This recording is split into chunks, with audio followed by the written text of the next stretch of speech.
Bismillahirrahmanirrahim. Assalamualaikum warahmatullahi wabarakatuh. Hai teman-teman, apa kabar? Semoga teman-teman dalam keadaan sehat ya. Berjumpa lagi dengan saya Asti Umar dalam video pembelajaran bahasa Indonesia. Pada kesempatan kali ini kita akan belajar tentang teks berita.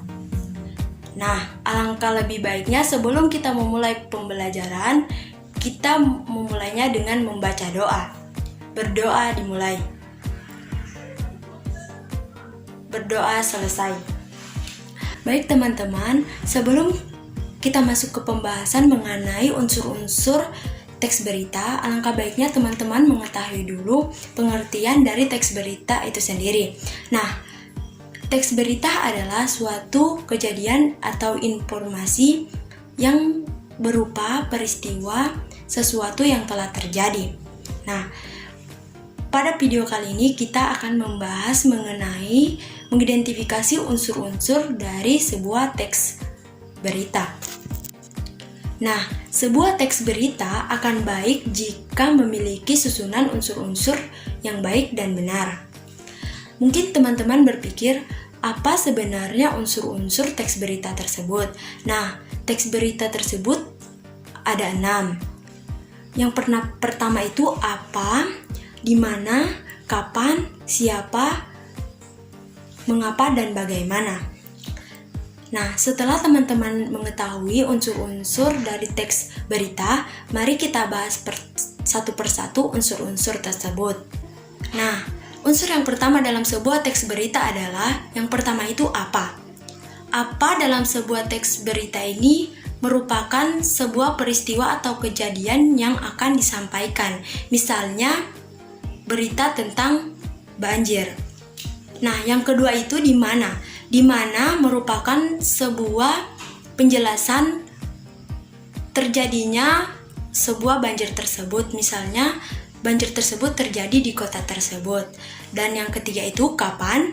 Kapan ini merupakan sebuah penjelasan di mana atau sebuah pertanyaan kapan terjadinya sebuah kejadian atau peristiwa banjir tersebut.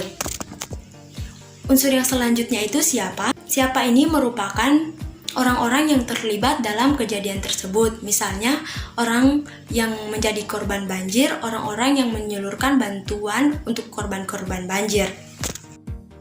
Nah, unsur selanjutnya itu mengapa. Mengapa merupakan sebuah latar terjadinya peristiwa tersebut. Misalnya, banjir tersebut terjadi karena uapan air sungai yang disebabkan diguyurnya hujan selama 3 hari berturut-turut.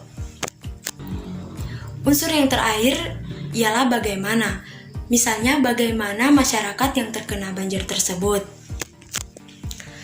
Dari keenam unsur-unsur bagian teks berita tersebut haruslah berada pada teks berita. Karena itu, kunci bagaimana berita atau teks berita itu bisa dikatakan baik. Sekarang kita masuk pada pengidentifikasian unsur-unsur dari teks berita. Mari kita lihat bersama contoh teks berita di samping. Teman-teman, di teks berita di samping itu saya sudah menentukan atau mengidentifikasi unsur-unsur dari sebuah teks berita yang ada di samping itu.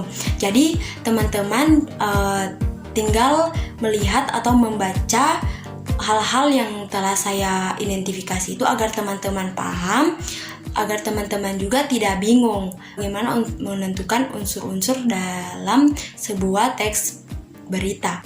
Setelah membahas unsur-unsur dalam sebuah teks berita tersebut, semoga teman-teman paham ya, dan jangan pernah bosan menambah wawasan. Silakan teman-teman cari sumber-sumber belajar baik di internet, buku, untuk menambah pengetahuan dari teman-teman. Baik, sampai bertemu di kesempatan berikutnya. Lebih dan kurangnya saya mohon maaf. Wabillahi taufiq wal hidayah. Assalamualaikum warahmatullahi wabarakatuh.